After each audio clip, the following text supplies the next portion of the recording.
तो हमारा क्वेश्चन था कि कितने टाइम में ये इस टारगेट को हिट करेगा, और दूसरा था कि इसके और इसके बीच की जो डिस्टेंस है, डिस्प्लेसमेंट है अभी, वो कितना होगा। At this condition what is the distance between fighter jet plane and target, तो ये वाली डिस्टेंस। ठीक है, तो सबसे पहले तो हम लोग टाइम निकालेंगे। एक्चुअल में ये जो केस है कौन सा है, ये किसी हाइट से, ये वाला केस है, ये किसी हाइट से प्रोजेक्शन करते हैं, हॉरिजॉन्टल प्रोजेक्शन, वही वाला केस है ये। तो जैसे बॉम्ब को रिलीज करेंगे, जो इस प्लेन की स्पीड है वही स्पीड किसकी होगी, इस बॉम्ब की होगी। तो हम लोग ऐसा बोल सकते हैं ये horizontal projection from a height का केस है। इस बॉम्ब की स्पीड कितनी होगी, 1000 मीटर पर सेकेंड, और कितनी हाइट पर है, 200 मीटर हाइट पर है। तो टाइम ऑफ लाइट हमें याद है 2h/g फॉर्मूला होता है। तो टाइम लग जाएगा इसको आने में 2, हाइट कितनी है 200, g की वैल्यू 10, सॉल्व करोगे रूट, तो यहां से आ जाएगा 2 टू द 4, 2√10, यह आ जाएगा 2√2 सेकेंड। अब हम लोग निकालेंगे डिस्टेंस बिटवीन, इसको s मान लो, ये डिस्टेंस है दोनों के बीच में अभी। उसके लिए आपको ये रेंज निकालनी पड़ेगी पहले, इसका स्क्वायर फिर इसका स्क्वायर इक्वल टू इसका स्क्वायर कर देंगे। ये r है, तो रेंज इक्वल टू क्या होता है, रेंज इक्वल टू होता है ux इंटू टी। तो ux वेलोसिटी कितनी है, स्पीड कितनी है 1000, टाइम कितना है 2√10, तो यहां से आ जाएगा 2000√10 मीटर। r पता चल गया, हाइट पता है, तो s निकल जाएगा, s इक्वल टू हो जाएगा r स्क्वायर प्लस h का स्क्वायर का रूट। r इसका स्क्वायर कर दो तो कितना आएगा 2000√10 का स्क्वायर प्लस हाइट का स्क्वायर मतलब 200 का स्क्वायर। तो देखो यहां से 200 तो आ जाएगा बाहर, यहां बचेगा 10√10, तो 10√10 का स्क्वायर हो जाएगा, 10 का स्क्वायर 1000 हो जाएगा आई थिंक, प्लस 1। ठीक कर रहा हूं क्या मैं, 200 का स्क्वायर, अच्छा सॉरी 200 का स्क्वायर,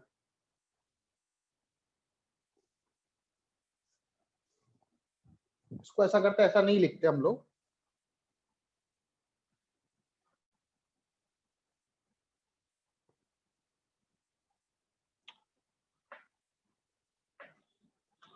टू 2000 है ना आंसर, 2√10 ही है। सर वो जो आपका बॉम्ब रिलीज हुआ स्पीड सर 100 मीटर पर सेकेंड होता है, 1000 मीटर। मैंने 100, अच्छा 1000 ले लिया मैंने, इसलिए कारण गलत हो रहा है। ठीक है, इस कारण गलत होता है, वो 100 मीटर पर सेकेंड था। ठीक है, 1000 तो बहुत ज्यादा हो जाएगा, 100 मीटर पर सेकेंड। तो यहाँ पे 100 आएगा, तो ये 200 हो जाएगा आपका, तो 200 10 का स्क्वायर प्लस 200 का स्क्वायर, तो आपका आ जाएगा 200 बाहर आ जाएगा, अंदर आ जाएगा 10 का √10 का स्क्वायर, 10 प्लस 1 √11 मीटर। ठीक है, कोई डाउट?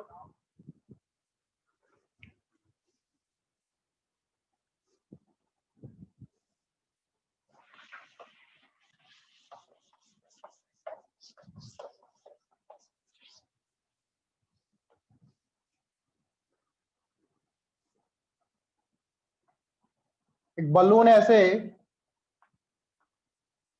हॉट एयर बलून, सुना होगा आपने।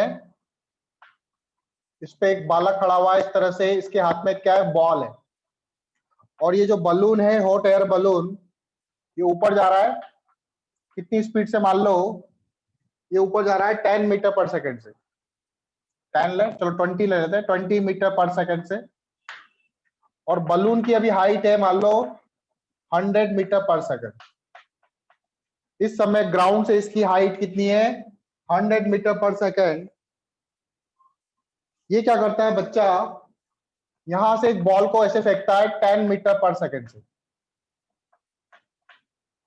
तो हमें बताना है कि कितने टाइम बाद ये जो बॉल है it will hit the ground, कितने टाइम के बाद ये बॉल इस ग्राउंड को हिट करेगी। Find time taken, find time taken by the ball to reach the ground, to reach the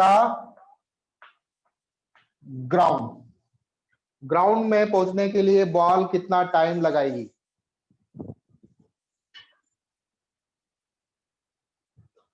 ठीक है, 100 मीटर पर सेकेंड नहीं था, ये 100 मीटर था, 100 मीटर की हाइट पर है। अब ये बॉल को थ्रो करेगा तो इस बॉल के पास दो वेलोसिटी होगी। बॉल जैसे ही इस बच्चे के हाथ से अलग हो जाएगी, जैसी बॉल इसके हाथ से गया तो बॉल के पास दो वेलोसिटी, एक तो हॉरिजॉन्टल और एक वर्टिकल वेलोसिटी भी होगी। तो वर्टिकल वेलोसिटी कितनी होगी 20 मीटर पर सेकेंड, और हॉरिजॉन्टल वेलोसिटी क्या होगी 10 मीटर पर सेकेंड, क्योंकि ये बॉल इसमें ही थी ना, बलून के अंदर ही थी। तो बलून की जो स्पीड थी वही इस बॉल की स्पीड भी होगी वर्टिकल डायरेक्शन में। इस कारण से बॉल ऐसे करके जाएगा और फिर ग्राउंड पे ऐसे करके टकराएगा। तो ये कौन सा केस हो गया, projection up the up at some angle from a height. ठीक है, तो यहां पर टाइम ऑफ फ्लाइट का फॉर्मूला क्या था, इस वाले केस में टाइम ऑफ फ्लाइट का फॉर्मूला क्या था। तो मैंने बताया था इस वाले केस के लिए हम लोग टाइम ऑफ फ्लाइट के लिए क्या हॉरिजॉन्टल वर्टिकल मोशन कंसीडर करते हैं। हम लगाएंगे फॉर्मूला एस बराबर U Y plus half A Y into T का स्क्वायर। कितना डिस्प्लेसमेंट हुआ, 100 मीटर की हाइट है, तो बॉल आप डायरेक्शन किधर लोगे, नीचे ऊपर पॉजिटिव। मैं मान लेता हूं डिस्प्लेसमेंट नीचे हो रहा फाइनली, तो नीचे की तरफ ले लेता हूं पॉजिटिव और ऊपर की तरफ ले लेता हूं नेगेटिव। आप अपनी मर्जी से कुछ भी ले सकते हो, आप ऊपर पॉजिटिव नीचे नेगेटिव भी मान सकते हो। तो नीचे डिस्प्लेसमेंट होता है 100 आएगा पॉजिटिव का। Initial velocity in Y direction कितना है 20 मीटर पर सेकेंड, लेकिन इसकी वेलोसिटी कहाँ है, ऊपर की तरफ है, तो -20t प्लस हाफ एक्सीलरेशन किधर लग रहा है, जी इधर नीचे की तरफ लग रहा है, जी की वैल्यू कितनी 10 मीटर पर सेकेंड स्क्वायर। तो क्या लिखूंगा मैं यहाँ पे 10 इंटू टी का स्क्वायर, 2 5 जा 10, तो क्या आ जाएगा इधर 5t square -20t, 5t square -20t -100 equal to 0। ये 100 भी उधर चला जाएगा, कॉमन ले लो इसमें से, t square 4t 20 equal to 0। अब इसको सॉल्व करना है आप लोगों को, क्वाड्रेटिक इक्वेशन बन गई, सॉल्व करना आता ही है आप लोगों को। ठीक है, फैक्टर से नहीं होगा ये, फैक्टर नहीं बन रहे इसके, 5 चौक 20 10 दूनी 20, ठीक है फैक्टर नहीं बनेगा। इसको आपको क्वाड्रेटिक इक्वेशन सीधी धराचार्य फॉर्मूला से ही करना पड़ेगा। ठीक है, तो इसमें डिस्क्रिमिनेंट डी निकालेंगे, डी इक्वल टू माइनस ये 4 हो जाएगा इधर प्लस माइनस बी का स्क्वायर, 4 4 जा 16 plus 4 into 20 by 2a, 4 plus minus 4 दूनी 8, 80 प्लस 16, 80 प्लस 16 96 डिवाइडेड बाय 2। ठीक है, 96 क्या होता है,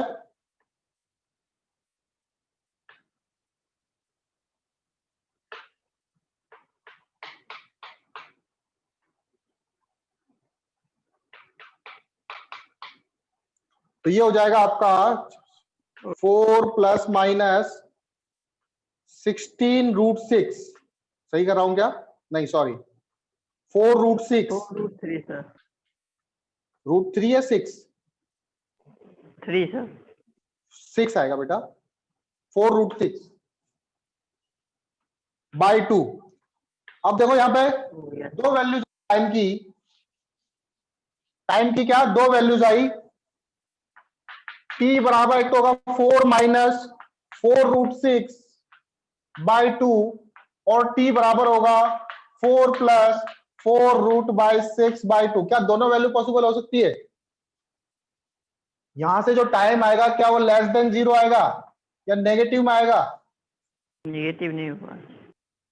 क्योंकि 4√6 इज ग्रेटर देन 4 और ये नेगेटिव में है तो ये नेगेटिव में आएगा, तो इस टाइम को हम लोग नहीं लेंगे। जो हमारा टाइम होगा वो t बराबर होगा 2 प्लस 2√6 या फिर 2 1 प्लस √6।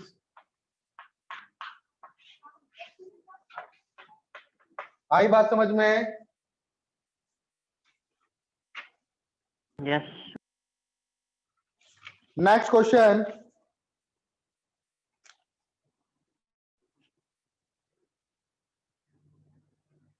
ठीक है, जिसको समझ में नहीं आया पूछ लेना। अगला क्वेश्चन देखो।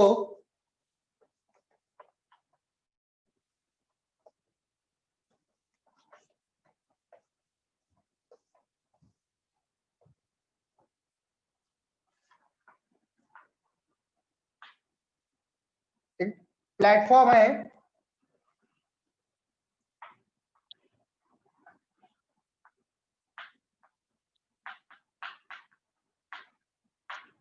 इस प्लेटफॉर्म के ऊपर एक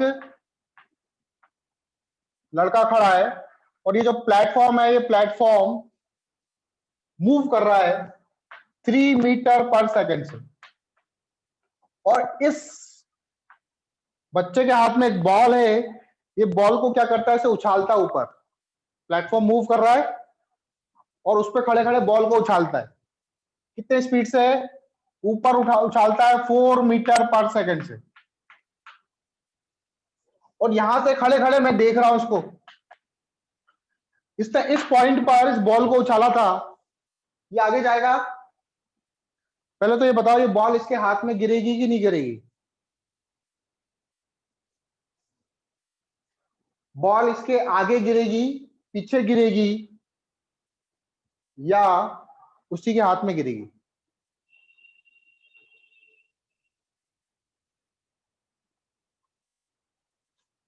जल्दी बताओ। द बॉल आगे की ओर फेंकता है, सीधी हो हॉरिजॉन्टल ऊपर फेंका, ऊपर ऐसा फेंका और मूव कर रहा है वो। पीछे आगे गिरी। गिरेगी, पीछे गिरेगी या उसी के हाथ पे गिरेगी? उसी के हाथ पे गिरेगी बॉल। बॉल जो है वो उसी के हाथ पर आकर गिरेगी। बात समझ में आई? बॉल उसी के हाथ पे आके गिरेगी। क्यों? क्योंकि बॉल जो है वो ऊपर जा रही है ऐसे, लेकिन इसकी जो हॉरिजॉन्टल वेलोसिटी है वो तो 3 मीटर पर सेकंड ही रहेगी। बच्चा यहां खड़ा था, 3 मीटर सेकंड बाद ये बच्चा यहां पर आ गया, तो ये वाली बॉल भी यहां पे आके इसके हाथ पे गिरेगी ऐसे करके। क्यों? क्योंकि बॉल की अभी भी हॉरिजॉन्टल स्पीड कितनी है किसी भी पॉइंट पर? 3 मीटर पर सेकंड ही है। 3 मीटर पर सेकंड। तो उसके हाथ पे, आप ट्रेन वगैरह में सफर करते होंगे, अगर ट्रेन कांस्टेंट वेलोसिटी से चल रही है, हाँ अगर ये एक्सीलरेट करता, कौन? प्लेटफॉर्म, तो सेम नहीं होता। ये कांस्टेंट वेलोसिटी से मूव कर रहा है, इस कारण से उसके हाथ पे गिर रही है।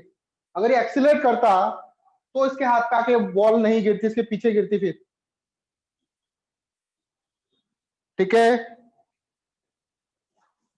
तो मुझे ये बताना है, मुझे इस बच्चे के रेस्पेक्ट में नहीं, मुझे ये ग्राउंड से इसको देख रहा है कोई, तो ग्राउंड के रेस्पेक्ट में बॉल कहां पे गिरेगी? Find the distance of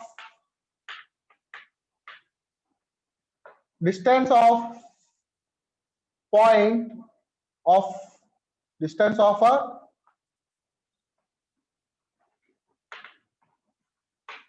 find distance of falling point from initial point. With respect to ground, ground के रेस्पेक्ट में ये जो बॉल है वो कहां पे गिरेगी।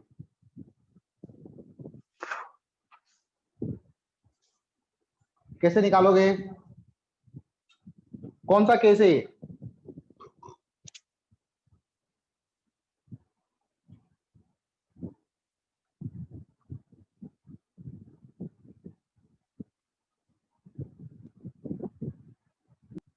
ठीक है, देखो कैसे। तो बॉल जो है, बॉल के पास दोनों ही स्पीड होगी 3 मीटर पर सेकेंड, क्योंकि प्लेटफॉर्म के ऊपर खड़ा है, तो बॉल जो है वो ऐसे कैसे जाएगी। तो ये वाला केस तो हमको आता है कि बॉल ऐसे जा रही है 3 मीटर पर सेकेंड से और ऊपर जा रही है 4 मीटर पर सेकेंड से, तो बॉल ऐसे जाएगी और यहाँ पे जाके गिरेगी। इनिशियल पॉइंट और फाइनल पॉइंट, मतलब ये रेंज निकालनी है आपको। तो रेंज का फॉर्मूला लगाना है आप लोगों को। तो रेंज बराबर क्या होता है, रेंज इक्वल टू होता है 2ux uy बाई जी, या फिर u square sine 2 theta by g. तो डायरेक्टली आप do ux into uy by g लगा दो। ux कितना है, x डायरेक्शन में आपकी वेलोसिटी 3 है, y डायरेक्शन में वेलोसिटी 4 है, g की वैल्यू होती है 10, 4 टू जा 12, 12 टू जा 24, 2.4 मीटर। आंसर आ जाएगा आपका 2.4 मीटर। ठीक है, Yes, समझ sir. गए। Yes. ठीक है, नेक्स्ट टॉपिक डालो अब। Elastic collision of ball with wall.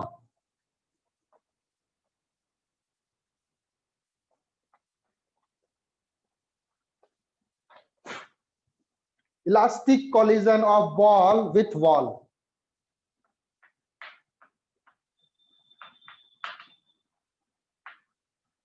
पहले तो ये बताओ इलास्टिक कोलिजन क्या होता है।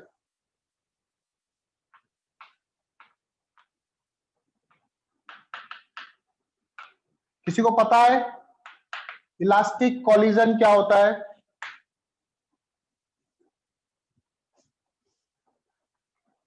इलास्टिक कोलिजन, कोलिजन मतलब टकराना, इस तरह का कोलिजन जिसमें कोई एनर्जी का लॉस नहीं हो, उसको बोलते हैं हम लोग इलास्टिक कोलिजन। ऐसा कोलिजन जिसमें कोई एनर्जी का लॉस नहीं हो। ठीक है, ये इस तरह का कोलिजन कहां पर होता है, जो एटम्स होते हैं, मॉलिक्यूल्स होते हैं।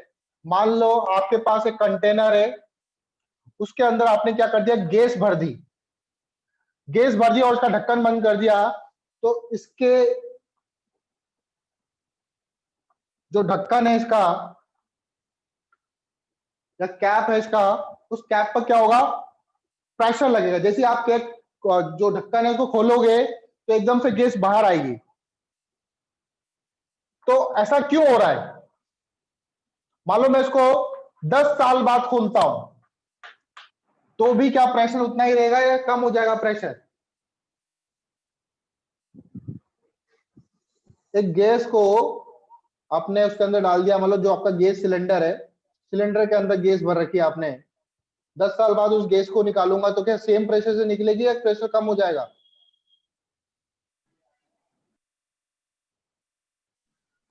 सेम रहेगी सर। प्रेशर सेम ही रहेगा, प्रेशर थोड़ी चेंज होगा। सबसे पहले तो ये समझो कि प्रेशर क्यों बनता है। सबसे पहले तो ये देखो प्रेशर क्यों बनता है।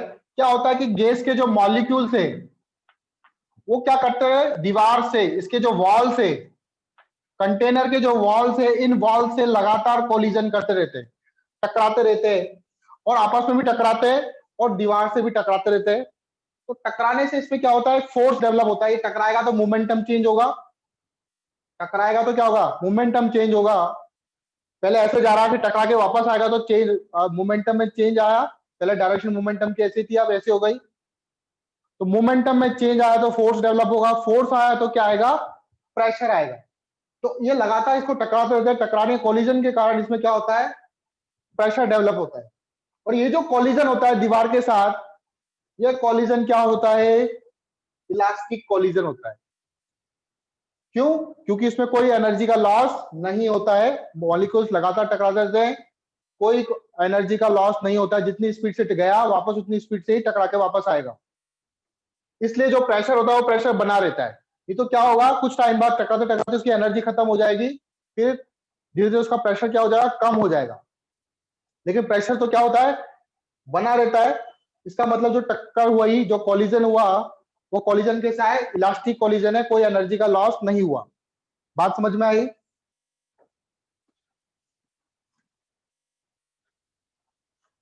तो मॉलिक्यूल्स का आपस में टकराने पर कोई एनर्जी का लॉस नहीं होता, तो वो इलास्टिक कॉलिजन होता है।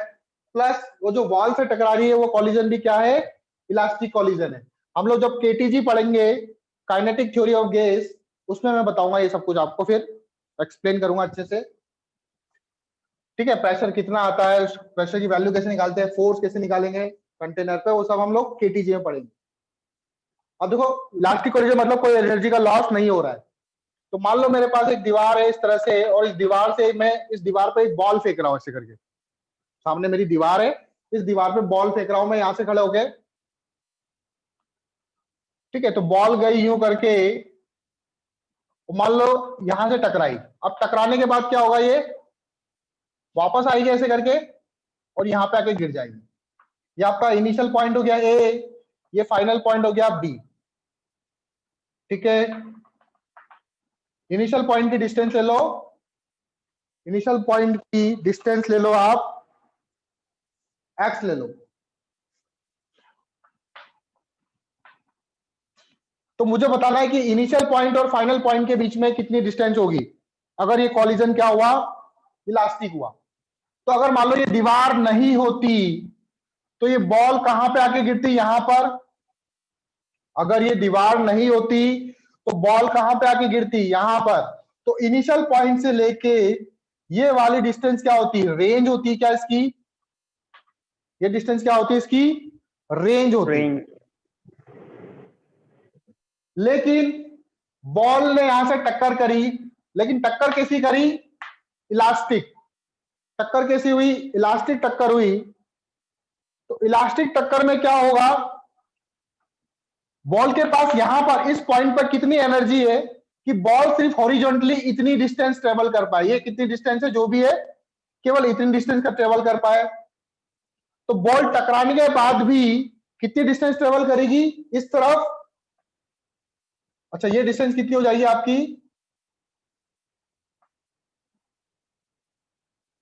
ये डिस्टेंस कितनी हो जाएगी, ये डिस्टेंस आर है, ये एक्स है, तो ये डिस्टेंस कितनी होगी, आर माइनस एक्स। कितनी हो गई, आर माइनस एक्स। तो बॉल के पास केवल इतनी ही एनर्जी है कि वो हॉरिजॉन्टल में केवल आर माइनस एक्स डिस्टेंस ही ट्रेवल कर पाए। तो टकराने के बाद ये वापस इधर रिपेल होके आई, तो मतलब ये वाली डिस्टेंस भी कितनी हो गई, ये वाली डिस्टेंस भी आर माइनस एक्स होगी, क्योंकि एनर्जी का कोई लॉस नहीं हो रहा है।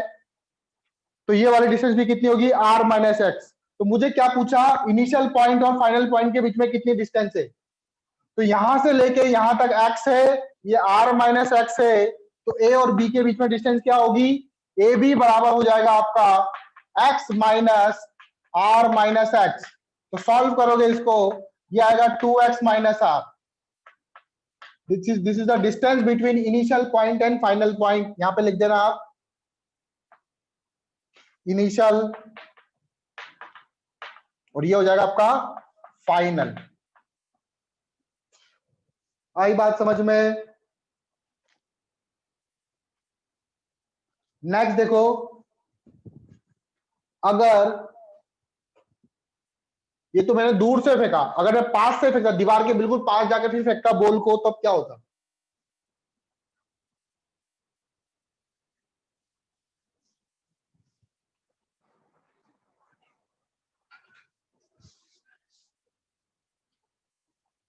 उधर। अगर मैं दीवार के पास खड़े होके फेंकता ऐसे, मान लो ये दीवार नहीं होती तो ये बॉल यहां पे आके गिरती। अभी दीवार से डिस्टेंस कितनी, दीवार से डिस्टेंस हम लोग एक्स लेते हैं, एक्स डिस्टेंस है, इनिशियल पॉइंट है ये। यहां से लेके यहां तक क्या होता आपका, रेंज होता। अगर ये दीवार नहीं होती तो यहां तक रेंज आती है इसकी।